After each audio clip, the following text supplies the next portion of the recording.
don't know. That's up to them. Good evening. I'd like to call this meeting to order. Appreciate everyone coming out tonight. If you would, stand with us while Reverend David Frank, First Reformed Church, and the Let's pray together. Heavenly Father, we bow before you tonight, and we give you thanks to begin with for bringing us together, for allowing us the blessings that you've shared and shed on us, for allowing us this day and this opportunity in this free country to do as we have done and are doing. Father, we remember this meeting tonight. We ask your blessings on those who lead, on those who gather. Keep us safe in this place. And Lord, may your will be done. You guide these men as they lead, and you guide this town as it exists. Lord, we know we live in a crazy world, and we lift up the craziness this past week, in the last several days on the campus of UNC Charlotte. We remember those who were lost there as well as injured, and their families, the faculty, administration, the students, many of those who are part of our community here in Landis. Father, we also remember Officer Sheldon and the impact that he made during his lifetime and during his service on the Mooresville Police Department and in other places as well. We know there's a great connection between the officers and law enforcement and emergency personnel in this town with that officer and his family, and we lift them up to you. We pray that your hand would bless in a fantastic and huge way. Your comfort would be there with them in a huge way. And Lord, for our own town personnel, we ask that same protection. Lord, would you continue to guard them?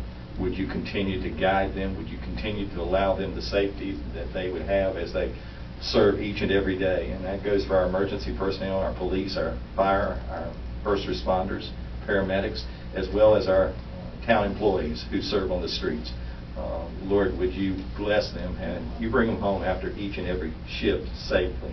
Lord, again, we thank you for hearing us. We thank you for being in this place, and we thank you for this night. And it's in Jesus' name we pray, and all of God's people say. Amen. Thank you, Pastor Frank. Would you stand with me, Bobby, and lead us in the pledge? I pledge allegiance to the flag of the United States of America and to the republic for which it stands, one nation, under God, indivisible, with liberty and justice for all.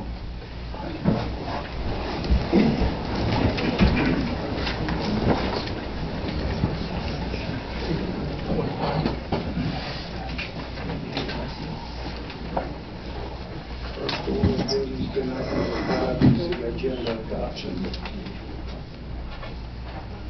Mayor, I move that we adopted an agenda as presented to us with the correction on adding the March 28th minutes. I second. Okay, we have a motion and a second. All in favor say aye. Aye. Opposed? Okay. Now next we're going to have, we've got 3 here. We've got April the 1st, 2019 regular meeting, April the 11th, 2019 special meeting, and going back about a couple of weeks, March the 25th, recess regular meeting. Mayor, I move that we accept the minutes from the March 28th, April the 1st, and April the 11th meetings as presented to us. We have a motion. Second. We have a second. Any discussion? All in favor say aye. Aye. Thank you, John.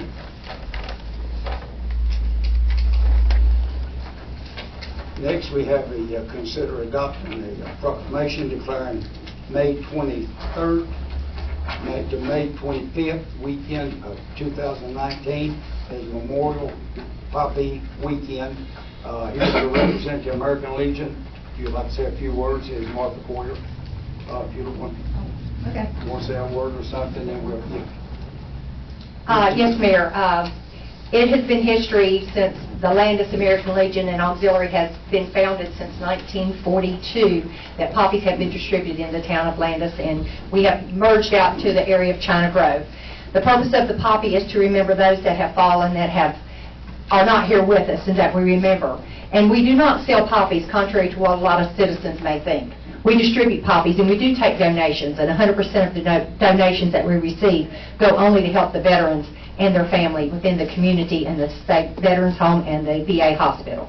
And so we thank you for your consideration of the proclamation for us. Thank you, Martha. Appreciate your representation. And at this time, I'd like to present the board members and the other staff sitting here with a poppy to kick off the Memorial Weekend. Well, thank you.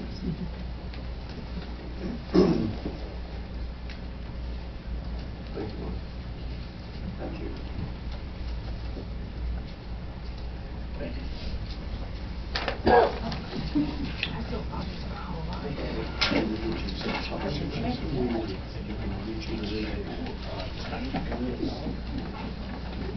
Bobby Brown is going to read the Memorial Poppy Weekend proclamation. Before I start, I'd like to say that this is part of the National Memorial Day Poppy Sale Weekend across the country. But as Town of Landis, we'd like to do our own special proclamation. Memorial Poppy Weekend Proclamation. Whereas America is the land of the freedom, preserved and protected willingly and freely by citizen soldiers. Whereas beings who have answered the call to arms have died on the field of battle. Whereas a nation at peace must be reminded of the price of war and the debt owed to those who have died in war.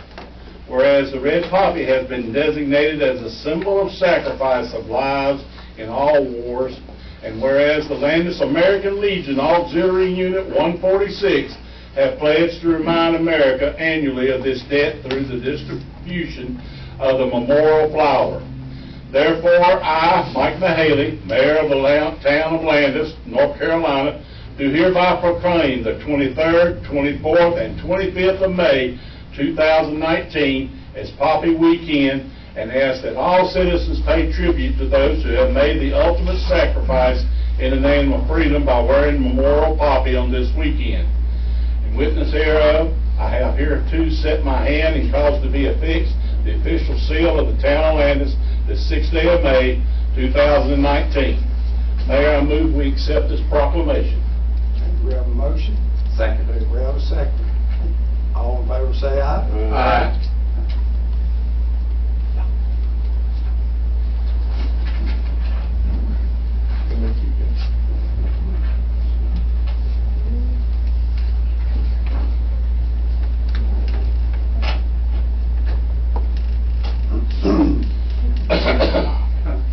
Well, I tell you what, I like that.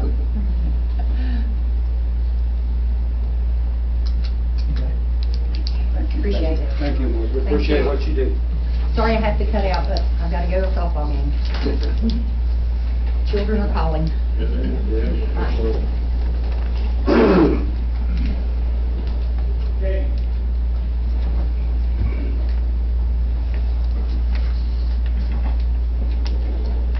Kenny won't take number 8. Sorry. Roger. Yes, sir. Mayor, Board, number 8 is consider adopting a budget amendment. Before you have a very, very simple and straightforward budget amendment. The first part of it moves $150,000 additional from the PAL bill fund balance to the general fund under PAL bill expenses. I'm sure you all have, or I hope you have had the opportunity to go down and check out the work that was going on the south end of town, and this is in line with that. Of course, PAL bill funds, as we all know, are restricted funds, could only be used for road work and paving. The second thing is in the stormwater fund. We're doing the same type thing. We're moving $27,200 from the stormwater fund balance into the safety and capital expense line items on the expenditure side. The first part is to buy some equipment that shores up trenches that they have to dig when they're putting in drains to keep the trench from caving in on the guys. And the second thing is to buy some equipment that actually allows them to bore drains so they don't have to do as much. So sometimes they'll be able to trench under things. And my understanding is some long needed new equipment. The funds are there, and previously, for the boring, we've been contracting it out, and just the amount of bores that we've had to do in the last 2 or 3 months we've talked about would more than cover the cost of this, so we were kind of losing money by contracting it out. It only makes sense for us to get it, and that's the entirety of the budget amendment before you tonight for your consideration. Do you know how much is left in the Powell fund after taking this 150 out? I don't remember. I can tell you, there's about 700 and some odd thousand there now. Before the transfer. Correct. We just signed a contract for a little over $325,000 that paid for the paving that took place, so, As of the end of March, it was $778,130 in the capital fund balance. Good.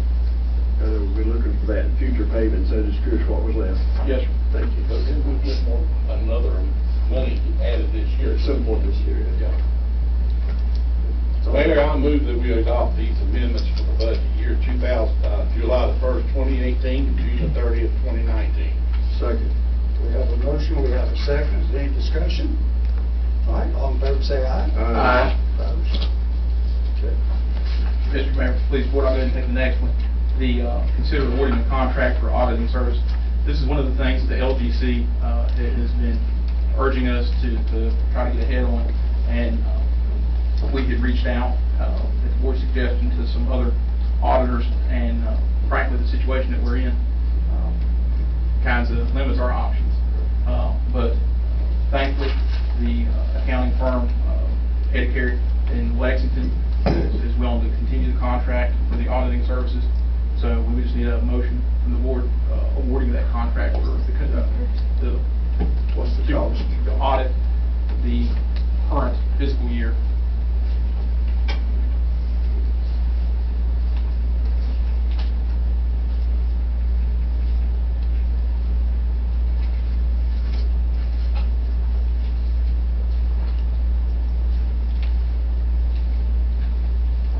The cost of the audit is $12,500.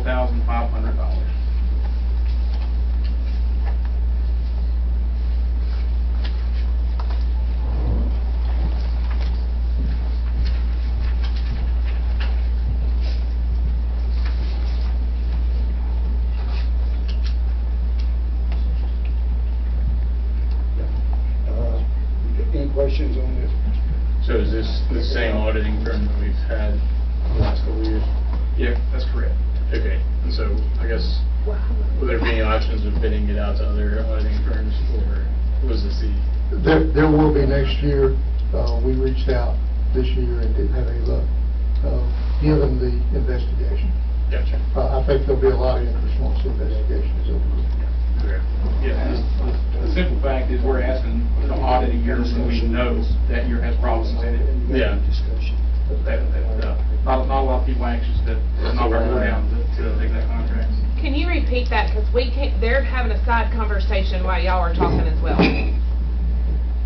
I simply said that there's not a lot of people that were beating our door down. We reached out to a couple different auditing firms, and we frankly got no response back from them, because we're asking them to audit a year that involves the SBI investigation. We're asking them to audit a year that we know that there's problems in.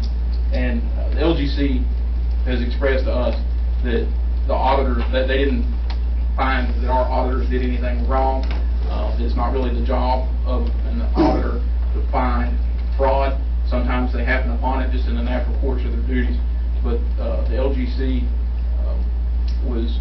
it was their position to us that they basically didn't see any issue with our auditor. However, they understood the perception and that the city may want to change auditors as well. And as a matter of fact, Mr. Carrick sent us a follow-up and said, hey, I understand if you all want to change.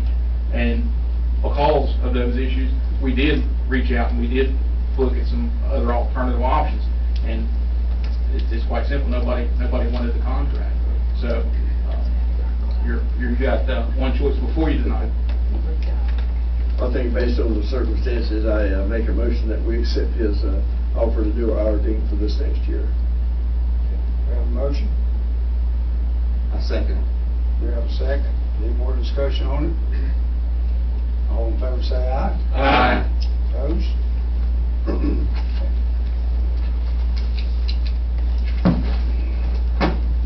And consider setting a date for the May budget meeting. Mayor, I believe we were looking at the 29th. I think that's what. Set there. Wednesday, May 29th. That's a Wednesday after Memorial Day. Correct. Mayor, I move that we have a budget meeting on May the 29th at 5:30 p.m. to have for budget, for the new budget. Okay. We have a motion. Second. We have a second. Okay. Any more discussion? All in favor say aye. Aye. I'm okay with an early one on that one because I got the day off. I mean, 5:30, so you be sure to get here. Ron, yours. For department head comment. First, yeah, you're first on the list. First of all, for the fire department, just want to give a little summary of the April reports. For the month of April, we responded to 65 calls. I won't go through the individuals, but I distributed them for you to review. 31 of them was for mutual aid given, and 5 are mutual aid received. The rest of the calls were within our district that we responded to ourselves. We had an average of 4 personnel per call. We had 5 training drills during the month, with an average of 7 firefighters per drill, with 112 total man hours. Next thing I'd like to talk about is for Public Works is a couple things. One of them is that the water tank is back in service, has been painted, so it's been in service for about 2 weeks or maybe possibly 3 weeks now. Also, as Mr. Hosey said, that we completed the pavement on the south end. We actually did a walkthrough for the Oaks development for them to do their final grade of paving through there. We did a pretty thorough checklist of the curbing and sidewalk and issues like that, and some places that's going to need some repair before they're even able to do the final layer asphalt. I think they said give verbal agreement within a month, is that correct? That they should have that done. Next thing for Parks and Recs, just let everybody know the next scheduled cruise in is going to be Friday, May 31st, and I think considering that we had a storm and heavy wind, we had a decent turnout, but hopefully it'll be better in May. Thank you, sir. Thank you, Ron. Good evening, Mayor, Board. I want to address an issue that was brought up at the last board meeting, which was reference to the passive park. After the meeting, the next day, we received several calls asking how come the town was spending money on the passive park. I just want to clarify that the money that is spent on this passive park is not actually town funds. It is funds that's been generated from the properties that D.C. Lynn, the late D.C. Lynn, had left the town, and when those properties are sold, all that money goes into a certain fund. So I just want to clarify that for the citizens, that way they know that we're not spending town money for the passive park transition plan, as well as the grant process of In Focus writing our grant force. Next, we've been working on a ADA transition plan for the town. Unfortunately, ours has expired, so we are in the process of getting up a new ADA transition plan, working with the state on that. Also, something that Ron left out, just want you to know that at our last car show, we had a power outage, and our power crew was able to restore power within about an hour and a half period of time. And so we, as the town, also as the citizens, should be very blessed of our power crews, how hard that they work to restore the power for the great citizens of this town. Okay. Mr. Mayor, I have several items. First is we met with Mr. Gary Flowers, who's our engineer working with our sewer situation. Had a very good meeting about a week ago. He has had a chance to look at our situation pretty closely. We have an infiltration rate in other words, stormwater coming into our sewers that we were paying to have treated, that's about twice as high as it should be. So he recommends that the first thing we do is test and assess our system, do some smoke testing, some cameras, which we've got a state agency that's going to help us with that, and also some other entities have offered to help. We should be able to do some minor repairs ourselves, and hopefully budget for some repairs that the town can do in-house to help mitigate this and lower the I&I rate as much as we possibly can.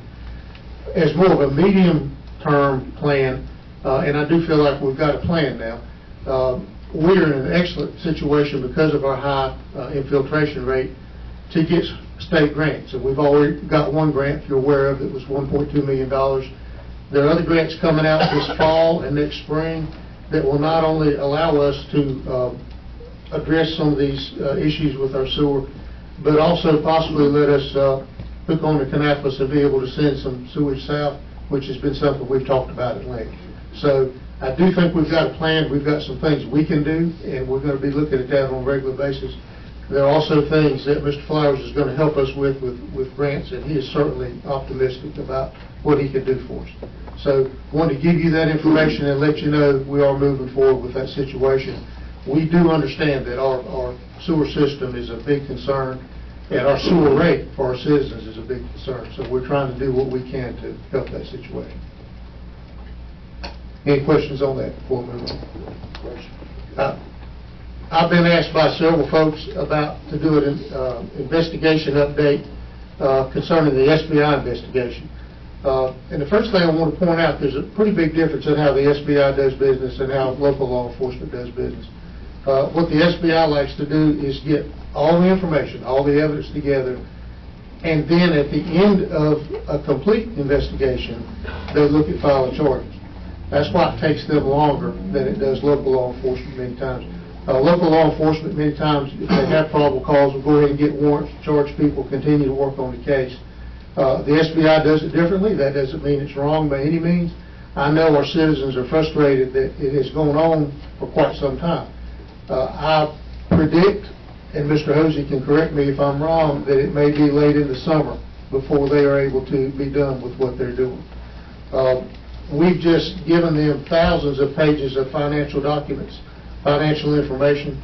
They also directly subpoena most of the information that they need, and that's so nobody can tamper with it. They get it straight from the banking institution. So those folks that feel like we're trying to cover something up as a board and as a police department, we cannot when they subpoena it directly from the financial institution. So I want to make that clear, that their investigation at this point is to look at anything they want to look at. We are certainly in constant contact with the agents. We are giving them information. They were following up on things. They are also following up on quite a few citizens' leads. We've had citizens, and I think some folks from outside the town as well, that have given them information, and they are following up on all that. They are trying to do their due diligence in giving everybody's tip consideration. I would not want them to do any differently than that. I would want them to follow down every lead to see if there's anything to them. So any citizen or any board member, certainly, that has any information that they don't think the SBI has, can contact them directly. Nobody has to go through the Landis Police Department. And I know we've had quite a few citizens that have talked directly to them or have intended to talk to them. So they certainly can. And I realize this is not the information that a lot of folks want to hear. We want this thing over with. But it is not within our control to speed this thing up.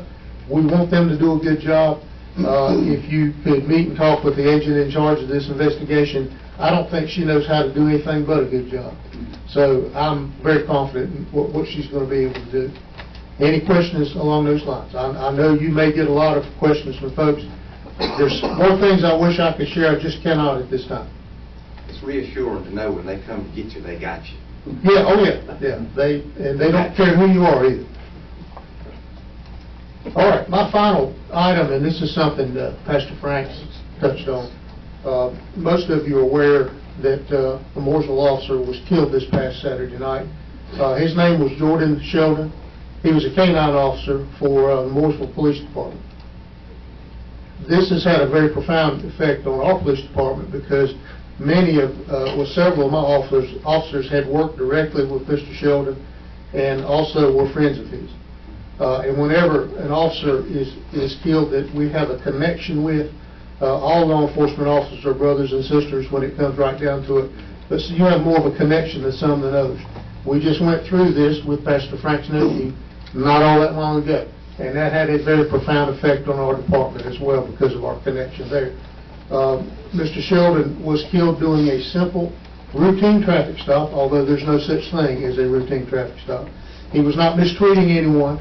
He was not trying to do anything but hand somebody a citation, and he was murdered. Now, his canine partner survived.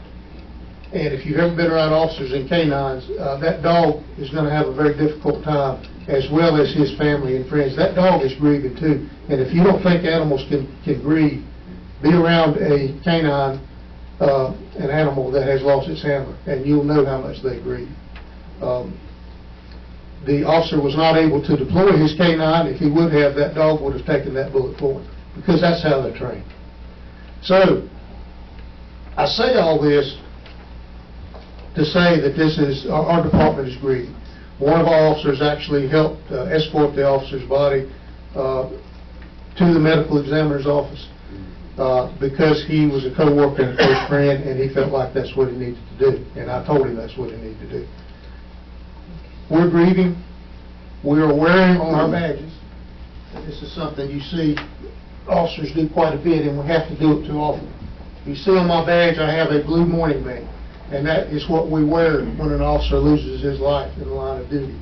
We were having to wear them so often we quit doing it for a while, guys, but we started wearing them again, especially with this close connection that we have.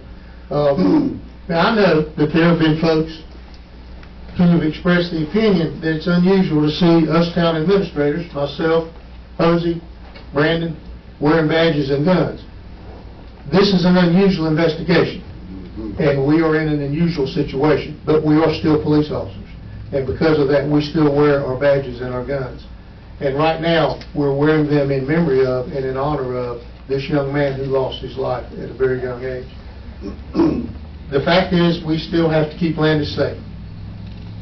We're in the midst of a potentially volatile embezzlement investigation. So far, it's gone well, but it's unusual in many ways. And some of those ways we'll be able to talk about later that we can't talk about now. We have 3 schools that we have to protect. And as much as we possibly can, as officers, we're protecting each other. Now, some of you know about 2 weeks ago, I had one guy on duty, and we had a young man that decided he wanted to participate in a suicide by a cop situation. In other words, he wanted us to kill him.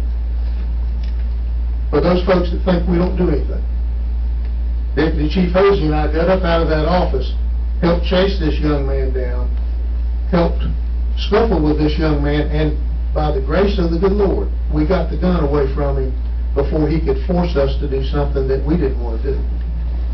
What we do every day is very real. We have 3 schools to protect. Again, we try to protect each other as much as we can. And I want to close by saying this. A couple years ago, this board showed a great deal of respect for its citizens when it authorized a responsible carry statute in this town, the ordinance rather. And if you recall, that was recommended by the police department. And the board was putting a lot of faith in citizens that they could carry carry weapons on town property without penalty. I know the board supports us. We feel that you support us. You certainly supported us in the investigation. I would simply ask that the board and the citizens support us now during this period of grief as we grieve along with the Mooresville Police Department and deal with this situation, which is very hard for us to deal with. Thank you. Thank you, Kenny. Obviously, don't have anything near as moving as that. Good job, by the way. But one of the things I wanted to talk about was it had been brought up in the previous citizens' comment section about credit card fees and how the town had been one about handling the processing of credit cards. And we had looked at some options, including discontinuing accepting credit cards because the fees were so high. when I looked at the latest numbers on it, we're on track this budget year for the gross credit card fees to exceed $70,000 for accepting utility payments. And that's quite high. So that's obviously far exceeds the amount of money that we're taking in on the $3 transaction fees. So we've done a lot of research, and we found a card processing company that essentially allows us to do it at a revenue neutral rate. The town, if your bill is $25, then the town gets $25. If the bill is $30, the town gets $30. Depending on which, they charge a small flat fee. The lowest fee that people will pay is $2, which in a lot of cases is lower than the $3 they're paying now if they use a debit card.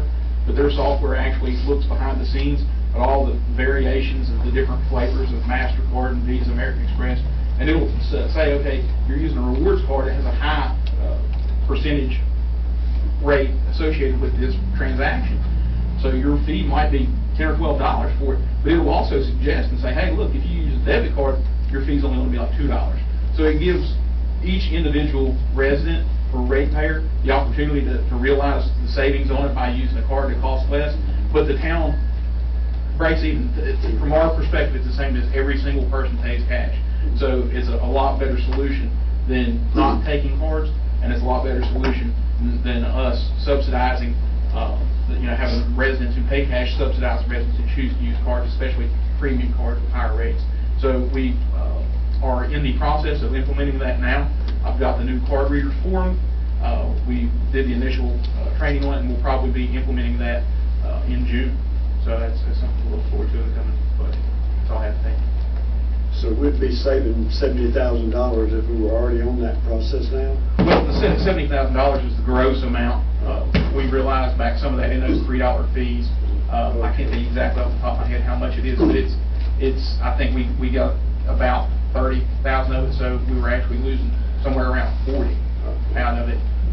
The 70,000 would be the gross number. Yeah, the net's going to be. We would be saving the 40 then anyway. Yes, sir. Yeah. And there's no other fee to us other than what they charge the card user. Correct. Yeah. This whole program is at zero cost to the town. Good deal. Including the card readers, they even provided the hardware for free. Good. And that would be able to work online as well, right? Or would they have to? There's an online component to it. How people pay their bills online will be a little bit different. It's not integrated with our current utility billing software vendor like the system we're using now is. So the resident would have to enter a little bit of manual information. They would have to type in their account number each time they went to pay their bill and their address, but they could still pay online. Okay. Thank you. Yes, sir. Oh, you got it. Yes, sir. Thank you, Lloyd. Thanks for the report. Mr. Locklear? Really don't have anything to add other than to encourage the citizens to let's try and be patient with the investigation. This again is a quasi-criminal civil investigation. It's monetary, no physical harm. I think when officers investigate those sorts of crimes, they don't have the same sense of urgency to identify folks and to get them locked up behind bars. I've been working with the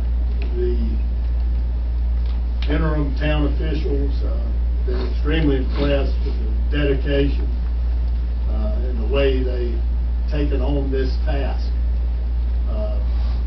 And I hope that as time moves on and you're able to see what they're doing, that you'll gain more and more confidence in their professionalism, the efficiency, the questions they ask. It's humbling and impressive all at the same time. Thank you. I want to thank them too. Absolutely. You know, I've a couple of times I've heard them tell developers and folks, we just can't do that. And it started bellyaching. I had somebody doing that today. And I said, well, you were told they couldn't do it. I'm sure they can't do it. And maybe you ought to just accept that. And I appreciate them doing that. Thank you, Mr. Locklear. Don't have too much to say, but I just want to go ahead and kind of give a little bit of something that I saw on Facebook. This is, to my knowledge, nobody in this meeting room right now in setting of this. If you are one of those people, then I haven't met you yet. But there is a Facebook group, that I had seen a lot of people commenting on some posts, at least shared with the town's post about not doing the overflow room, and there's a lot of people in there that want to comment and stuff. People are just kind of saying things, just because they're emotionally wired at the time. But I just want to let everybody know that there was no conversation. Mike didn't call me on the phone. Tony, none of the board members got together. I didn't speak with Hosey, Kenny, Brandon, Rick, Ron. Nobody got together behind closed doors and said, "Oh, we're going to try and silence the citizens. What can we do to get people to stop coming to these meetings?" None of that happened. At our last meeting, I don't even believe that we had anybody in the overflow room. Maybe one or two people. But the overflow room wasn't even effective at the time because there might have been 4 or 5, but the March meeting was more filled, but the April one was not. Or it may have been the budget session that I'm thinking of. But that being said, even the overflow room, now that it's daylight savings time, the sun is already setting. You can't even see what's projected on the wall. It wasn't an effective overflow room to begin with. And as you can see tonight, there's nobody here. I think Katie may have stepped out to allow this lady in the back to sit in her seat. But now there's a seat here, so there's no need for an overflow room tonight. We were only having about 5 to 6, maybe 7 people even come up to the podiums. I think we might have had 10 in March. So there's plenty of room here, and by the transparency for this YouTube thing about having it on there, I didn't know this until me and Nadine had spoken in the parking lot after it was either the March meeting or the April meeting. But the way we used to have it is we would record the meetings online or through the camera that we have back there, and we would hold them. But then after about 2 weeks, I believe, Nadine would know the exact details, but there was some kind of policy in place where Reed and Ginger would basically throw away the recorded meeting, and it wasn't archived. It was basically just, okay, we don't have it anymore, to my understanding from what me and Nadine had talked about. So we didn't even have an archive of this. So that was an issue to me. To me, I think that every meeting that we've had ever since we've had this should have been archived. So going forward, the reason why we're trying to do it on YouTube is to have that archive there so that regardless of who came to a meeting, who didn't come to a meeting, it's available online for somebody to go look at. Then you can go back to it. It's not going to be doctored. It's just going to be this one long, video, continuous video of us talking, the employees talking, the citizens talking. And it's not that we're trying to get anybody to not come here. We weren't trying to keep people from being able to talk. People can talk, and if people aren't even able to get to the meetings, I've heard that time and time again, seen it on Facebook, talked to people in the community about, I just can't come to the meetings on the first Monday of the month. I can't get there. Well, now it's available for them to see it. They can watch it live. They can watch a rerun of it. And if they're not able to have a comment there, YouTube allows you to put a comment online. I mean, that's how it's going these days. So there's no conversation of trying to suppress the citizens talking. So I know there were a lot of people that were saying issues about that online, and a lot of those people I don't believe were even here tonight.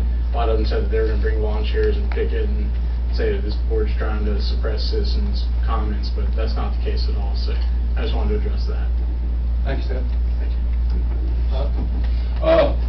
I'd just like to express my sympathy to the Landis police about the Mooresville officer. I do understand that situation, and I support y'all in your endeavors concerning that.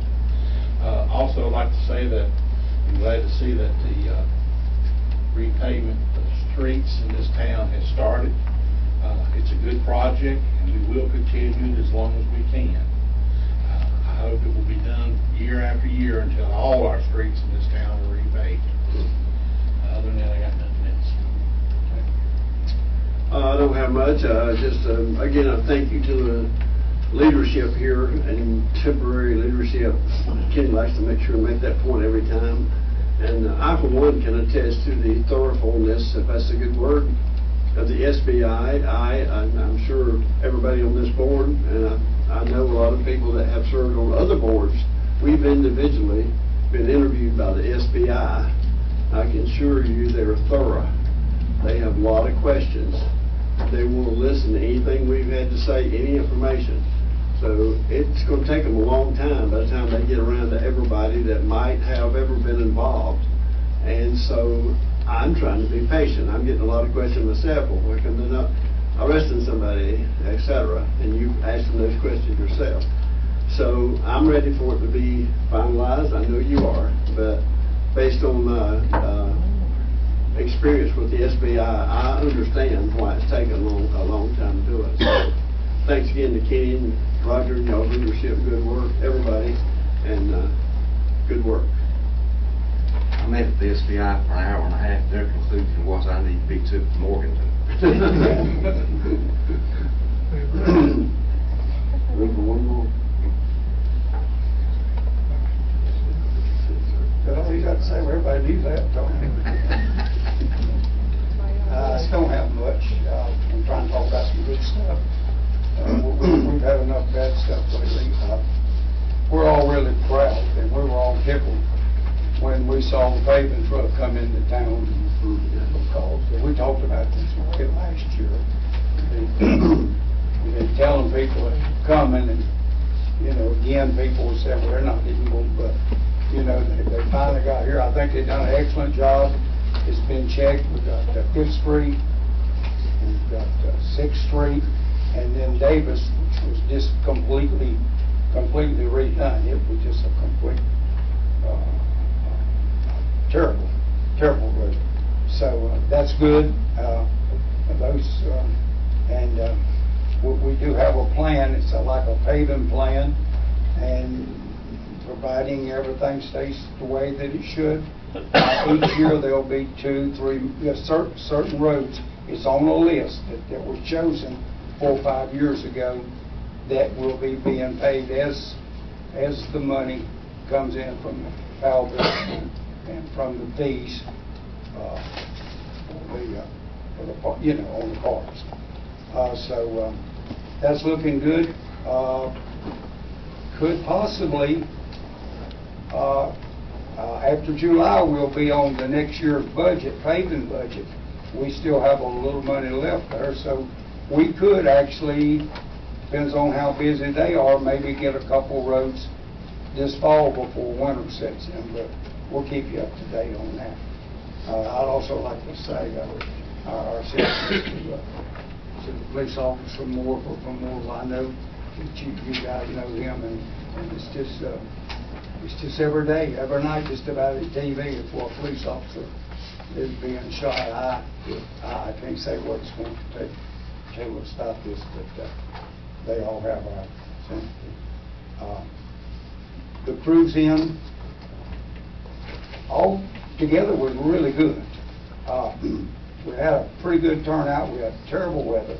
Number one, we had a terrible rainstorm about 2:30, 3 o'clock.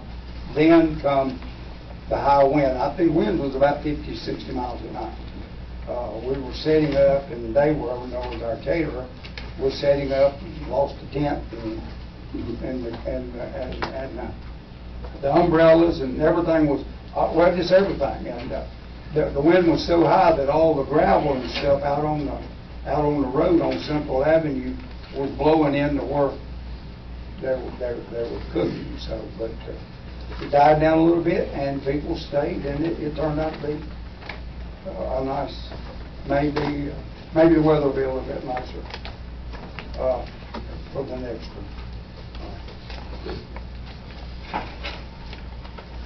That's all I have to say. I would like to say that to tonight's meeting, nothing. There's one thing that's changed. We still got 3 minutes. It's going to be time. We want to hear from you. When you come forward, your time will start then. I want to clarify this. I want everybody to understand. You have one visit. You cannot go back to your seat. You cannot hear something that you didn't understand and come back up here. That is not allowed. That's going to be out of order.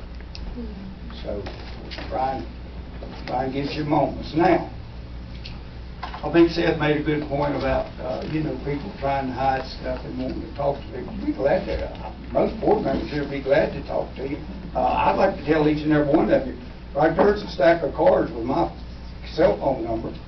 Everything I do is on my cell phone number.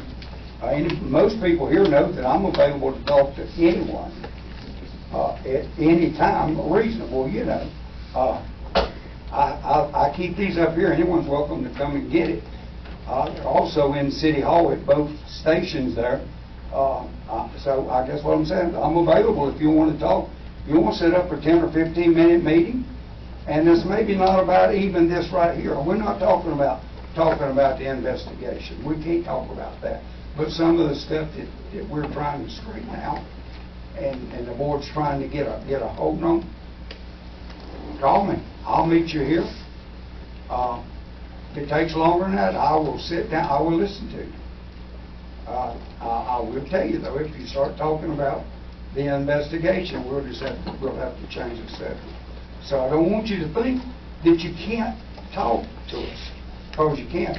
You can also come in and, in most cases, make an appointment with a lot of our staff and talk to them. But they'll tell you everything they can. I just want to put that out there where people felt comfortable if they wanted to talk about something in private. Okay, before I go any further, is everybody okay? Okay, no more comments. All right, at this time we will be going into the citizens' comments. The folks that have already signed up. Mr. Mayor, the first name on the list is Ms. Nadine Cherry.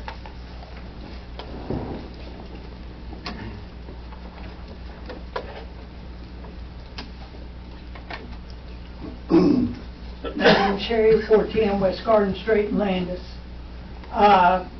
This kind of goes along with what Brandon was talking about earlier. This is a response that I got back from ADA representative for the or not ADA, USDA representative Alan Hart back on April the 15th of 2009. He says, I am providing Mr. Lynn a copy of some accessibility guidelines, self-evaluation checklist, and accessibility transition plan today. It is my recommendation that town facilities be reviewed within the town for ADA compliance. This can be done by self-evaluation or by consultation with knowledgeable persons in ADA compliance. A copy of this self-evaluation and transition plan should be kept on file by the town. Thank you for your concerns for all citizens of Landis. If there are any questions, do not hesitate to contact me, Alan Hart. This is a letter that he sent to former manager Lynn about the compliance issues and requests for information. And the two people that it was carbon copied to, the Civil Rights Coordinator in Raleigh and Julia Sane, Executive Director of Disability Rights and Resources. Brandon also made mention of the transition plan, and he does have a copy of this that I gave him. There's some things and this one was done by former ADA coordinator for the town, Steve Rowley. Budget year 2012 to 2013. Cost, and this was at the pool, restrooms, parking, and building all right, let me back that up. 2012, 2013, the cost back then, $6,000. All right, then you come up, was it ever done? No. Budget year 2013 to 2014 is $10,000, and you can go on down the pavilion, Lynn Field, and because we at time did have the Legion building. Thank you, Nadine.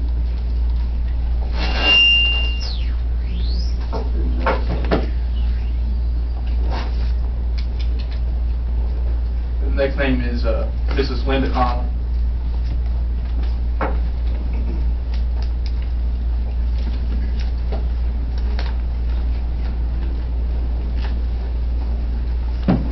Well, I want to talk about my light bill. The highest bill I've ever had was $487.20, but Landis had nothing to do with it. I put in all the LED light bulbs, and my bill went down to $166.81. The one coming up will be $174.81. So Landis had nothing to do with it.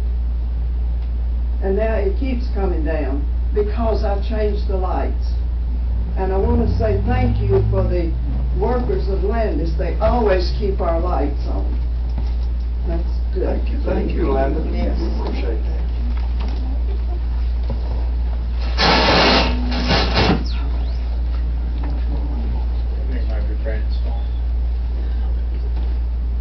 I think they might be swapping over the same frequency. Next name is Mrs. Meredith Smith.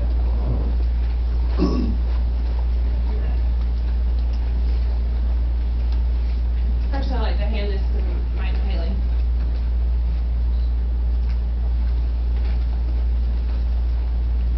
My name's Meredith Smith, 401 West Hoke Street. One correction is there were 25 people out there last meeting. Mr. Stewart right here in the front, he verified that he counted and I counted. At one point, 7 of them came in here and stood in the hallway. People didn't come tonight because they knew they couldn't get in. So it is it's the way you go about it. I've said that multiple times. Mr. Mahaley, I handed you a couple of letters that were signed by you that corresponded with letters that were sent from the LGC, and you gave a rebuttal back. Did you write those letters back to them, or did Reed and Ginger?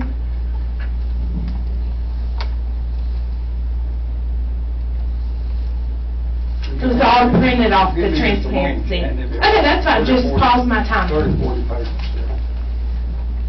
There's 12 sheets. The first 4 are letters, and you signed your name to those, and they were all corresponded with letters that were sent to the from the LGC.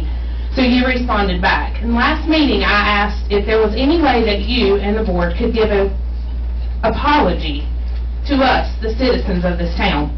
And your response to me was that you were sorry for what Reed and Ginger had done to us. At the end of the day, you signed your name to those letters. And at the end of the day, you are the top person in charge here. No one can get higher than you in the town of Landis. So therefore, we as the citizens, we deserve an apology. Your name was signed on those paper. Yes, sir. Well, continue your time, and then I'll... Okay. That's all I have, because I truly believe that we as the citizens should get that from you guys. Thank you. Thank you, Mayor. Appreciate it.